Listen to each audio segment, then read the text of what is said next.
وننزل من القرآن ما هو شفاء ورحمة للمؤمنين ولا يزيد الظالمين إلا خسارا. Memuliakan Allah Subhanahu wa taala. Cuma paling tidak untuk saat ini walaupun kita belum bisa haji atau umroh, tapi kita bisa mendapatkan pahala seperti haji dengan umroh, dengan melaksanakan sholat sunnah syuruk atau isyraq, ya.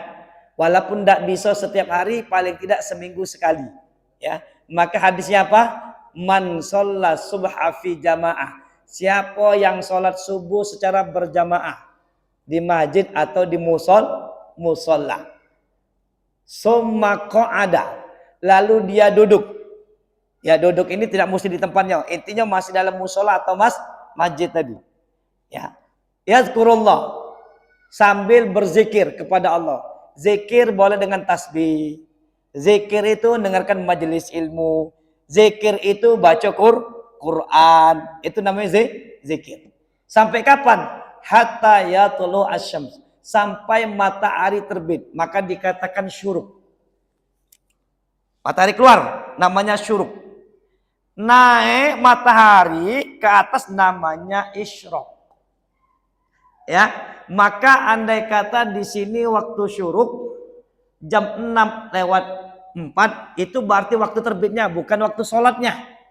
Lewatkan 10 sampai 15 menit. Maka hadisnya hatta yatasam. Summa, lihat kalimatnya summa.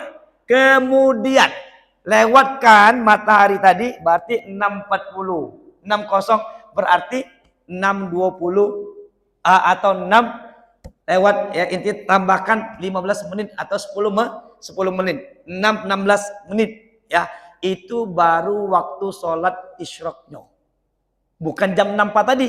Kalau jam 64 tidak boleh, haram sholat. Kenapa? Karena di antara waktu yang diharamkan sholat ketika matahari terbit. Maka saya bilang di masjid itu ada 2.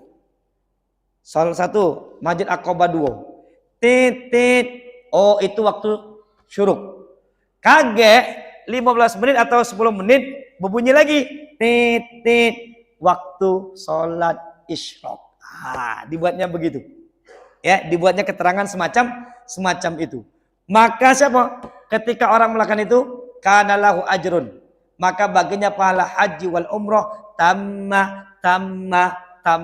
Maka dia mendapatkan seperti pahala, bukan sudah haji atau umroh, seperti pahalanya orang haji dan umroh, sempurna. Tapi syaratnya terpenuhi. Syarat pertama sholat subuhnya jamaah, 2 di musola atau di masjid, 3 tidak balik tetap di musola atau masjid berzikir dengan apa bentuknya. Kemudian baru sholat, itu syaratnya. Berarti kalau dia sholat subuh di masjid, balik ke rumah, syaratnya tidak terpenuhi. Ya, itu. Atau dia subuhnya di rumah. Sudah itu datang ke masjid. Ya, untuk dengar tausiah tadi. Maka itu ya, itu tidak. Kecuali begini, ya. Yang masih bisa di rukhsah, dia sholatnya di masjid lalu tiba-tiba ada zikir, walaupun itu tetap menjadi perbedaan, ya. Tapi Ustaz, lalu cak mano kalau kami di rumah pacak apa? Untuk ibu-ibu wabil khusus yang tidak bisa ke masjid, ngapo? Mungkin merawat suami yang sedang sakit atau menjaga cucunya, ya. Maka tetap bisa. Bagaimana caranya? Maka caranya dia tetap berjamaah juga. Ajak anaknya atau asisten rumah tangganya untuk menemani dia jamaah. Kemudian bagaimana? Setelah itu dia berzikir kepada Allah sampai seperti kita sebutkan tadi. Itu syaratnya. Mungkin tiap hari tidak bisa begawi-begawi. Tapi kan hari Sabtu ada hari libur. Atau hari Ahad hari libur. Luangkan waktu tersebut, ya. Datang balik 6:30 sudah sholat, insya Allah kita akan dapat pahala tersebut. Kalaupun tidak, sebulan sekali jadilah. Kalaupun tidak, seumur hidup sekali jadilah.